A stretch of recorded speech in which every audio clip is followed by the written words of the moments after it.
lagi. Satu lagi Bapak di lantai 2. Assalamualaikum Ustaz. Ya. Silakan Bapak. Nama, alamat. Assalamualaikum Ustaz. Nama saya Pak Rahmat dari Pacitan. Ya, Pacitan ya. Yang ingin saya tanyakan, sebetulnya sudah pernah saya tanyakan di pengajian cabang Pacitan. Apakah mandi biasa sholat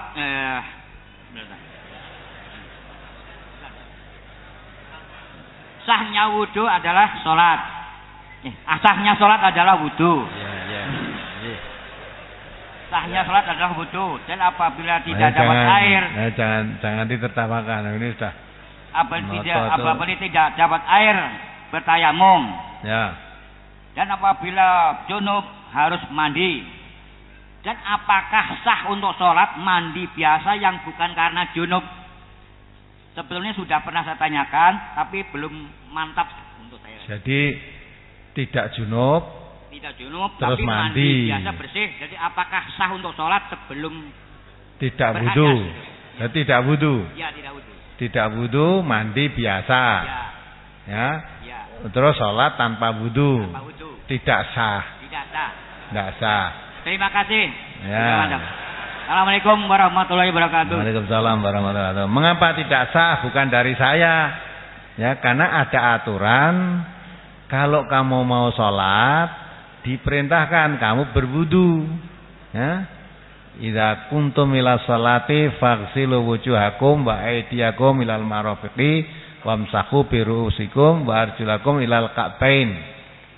Ya, kalau kamu mau sholat, maka diperintahkan wudu. Wamsahu bi wujuhikum, membasuh muka, kemudian membasuh tangan, kedua tangan sampai di siku, kemudian menyapu kepala, mengusap kaki sampai mata kaki. Itu ada perintah. Itu dikerjakan idza kuntum ila sholat. Kalau kamu mau sholat. Satu lagi Ustaz. Wa in kuntum junubam fathaharu, gitu lah kelanjutannya. Satu lagi Ustaz. Ya. Kalau mandi junub sudah tidak perlu wudu lagi. Iya, kalau sudah mandi junub nggak usah wudu. Wudunya sebelum mandi, gitu lah. Padahal mandi dan wudu lebih bersih mandi, bagaimana? Ya, betul. Iya. Nah, kenapa? Tidak junub tapi mandi. Padahal wudu dan mandi lebih bersih mandi. Bagaimana? Nah, ya. Nah, kenapa? Ya tetap tidak sah untuk sholat. Nah, yang kamu katakan mandi lebih bersih daripada wudu itu bersih apanya? Bersih tidak berhadas gitu. Ya? Tidak berhadas. Oh. Orang yang kalau kentut itu yang dibasuh apanya? Ya? Muka. Nah, kotor apa enggak dia? Tidak. Hilang enggak dengan mandi? Oh ya, sudah, terima kasih, sudah jelas. Jadi agama itu jangan di binaan dan di cabang sudah pernah tanyakan. Cuman masih belum mantap ya. Oh, belum mantap ya. Saya datang ke ingin jawaban supaya lebih mantap gitu. Ya, terima kasih. Assalamualaikum. Waalaikumsalam warahmatullahi wabarakatuh. Jadi agama itu jangan diakal-akal. Nek diakal ya, loh, mandi kan lebih bersih daripada wudu. Wong mandi itu seluruh badannya disiram. Kalau wudu kan cuma muka, tangan, kaki pun tidak semua. Tangan tidak semua. Kepala pun tidak disamput, cuma disapu ke belakang. Nah, itu maka kalau mandi itu membersihkan kotoran yang menempel pada badan. Mungkin karena keringat, mungkin karena yang lain lah. Lah kalau wudu itu membersihkan hadas. Hadas itu tidak tampak. Gitu? Kalau orang kencing, orang berak itu berhadas dan bernajis. Najisnya, kencingnya harus dihilangkan. Berak tadi harus istinja, hilangkan kotorannya. Itu dari najis hilang. Tapi untuk menghilangkan hadasnya harus wudu.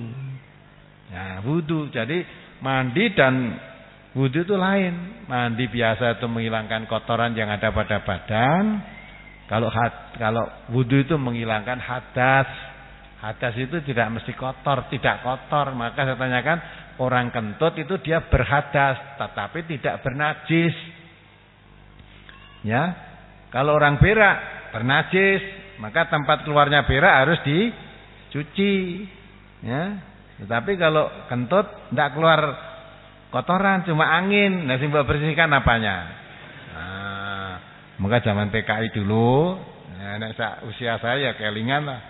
Dulu ada namanya Jalang Pletre PKI. Ingat ya, Jalang Pletre. Metu limbuk ya, karo gareng ya metu goro-goro lah. Hari hujan itu piye Gong gitu ya. Wong sing metu ngentut apa nggon mburi lah kok sing dibasuh raine. Nah kan kita kan masuk akal. Wong Islam piye ta? Lah wong ngentut iki sing metu nggon mburi lah kok sing diraupi malah raine mburine ra dibasuh. Ya maksudnya seolah itu menghina Islam seolah ndak masuk akal. Padahal itu aturan dari Allah. Maka kalau orang Islam tuntunannya Allah piye Nabi ya sudah ikuti itu saja. Dan tidak akal lagi. Ya, ditakoni ku ya ora usah masuk akal ning nek sing gawe wong malah meneng wae. Kamu datang ke dokter, matanya sakit, merah, trakum. Sontek ya. Dokter yang sontek itu matamu yang disontek. Nah. Kan enggak pernah protes ya? Pak dokter yang sakit mata saya kok yang disontek bokong saya. Dokternya nek itu ya jadi matamu tak sontek. Apa gitu. Nah, padahal aturan yang sakit mata disuntik pantatnya itu sing gawe menungso. Aturane wong kuwi ora tahu protes. Ya. Bareng kamu keluar kentut di belakang mengresi ini dibasuh mukanya, tangannya, lah kok malah protes. Ya. Dia buat aturan Allah. Ya mula kamu jangan diakal-akal. Apa yang sudah diperintahkan, dituntunkan itu aja dilaksanakan. Jangan tanya mengapa-mengapa. Kalau ibadah kamu tanya mengapa akan banyak hal yang aneh. Ya. Baru sholat misalnya kamu duding itu, kowe kok dudingi apa to kuwi? Nah, kita bingung dudingi apa kuwi. Terus lagi kamu assalamualaikum. Assalamualaikum. Iki nolah-noleh golek ya apa kuwi. Wis ngerti sing jajare mau ya kuwi, malah harus sholat salaman kok dadak nolah-noleh. Nah kan kacau. Ya salati seperti itu, ya kerjakan seperti itu. Nah, itulah. Ya mudah-mudahan bisa dipahami ya. Apalagi? Ibu di lantai 2. Monggo Ibu di lantai 2. Assalamualaikum warahmatullahi wabarakatuh. Salam. Dari mana Ibu? Ibu Darti, Bandungan, Ustaz. Ibu Darti. Bandungan. Ya, Assalamualaikum Ustaz. Waalaikumsalam warahmatullahi wabarakatuh. Yang saya tanyakan, ini pernah saya tanyakan di Fajar Hidayah. Sehubungan saya menjalankan tuntunan, yaitu tanggal 4 November kemarin ibu saya kan meninggal. Lah itu kan sudah mengerti tuntunan, segala peraturan sudah saya jalankan. Yang saya heran Ustaz, di tempat saya itu sebelum ibu saya meninggal, orang yang tidak sholat malah minum, mabuk itu disolatkan. Terus yang terang-terangan memusuhi Islam itu disolatkan. Sedang ibu saya itu sholat walaupun dalam keadaan semaksimal mungkin, orang di situ itu malah ya tidak mau menyolatkan. Tapi alhamdulillah Ustaz, saya sudah ikut kajian itu dan kelompok, semua keluarga di kelompok semua hadir dan menyolatkan.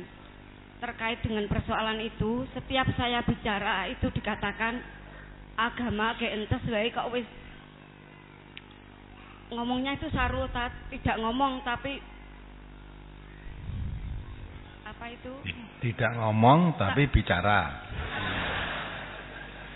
Saya dikatakan gini, wong agama baru saja kok membaca terus begitu Ustaz. Lah itu dengan ujian tempat saya kan baru longsor itu Ustaz. Ya. Tanggal kemarin Jumat itu longsor dari atas itu yang pernah setahun dulu saya tanyakan itu, sekarang longsor lagi. Ya. Lah itu saya kan bilang begini, kalau ujian dari Allah itu manusia tidak bisa menanggulangi harta benda sebanyak apapun. Kalau Allah sudah, saya bilang begitu itu saya disalahkan, katanya seperti keminter sendiri. Lah bagaimana cara menyikapi warga atau sahabat saya yang begitu itu Ustaz? Terima kasih. Nah ibunya tadi tidak disolatkan karena apa? Karena ini Ustaz, kan ya ini mungkin fitnah Ustaz. Dalam kan saya pernah yasinan itu, kan terus saya ndak ikut yasinan. Sesepuh yasinan ke situ, ke tempat saya. Bu, lah nanti kalau ibunya meninggal itu bagaimana? Kan begitu. Terus kakak saya itu menjawab, haknya mayit itu 4 Bu. Lah kakak saya yang memang juga ada saya itu jawabnya. Ya. Tapi dari sana ibu itu menyampaikan ke kelompok yasinan itu malah yang lain Ustadz, itu sudah kelompok MTA mau dikuburkan sendiri. Itu ibunya itu bilang begitu sendiri Ustadz. Ya. Ya, kan kebiasaan di sana itu kalau memanggil untuk membuat tempat itu dilonceng Ustadz. Di sana tidak dilonceng, ibu saya itu katanya ada salah satu yang benci sama keluarga saya. Itu dari kelompok ketua di kelompok saya itu juga hadir, suruh laporan ke Tahmir Masjid dulu, begitu Ustaz. Ini saya tanya kan nanti kan kalau dikasetkan saya pinjamkan ke itu Ustaz. Ya. Ya itu aja Ustaz, terima kasih. Wassalamualaikum warahmatullahi wabarakatuh. Jadi ya, kalau ibunya tadi meninggal, tetangganya muslim tidak mau menyolatkan, ya biarkan saja. Kalau semua tidak menyolatkan, dia berdosa semua. Malah ada orang mabuk tidak pernah sholat, mati disolatkan.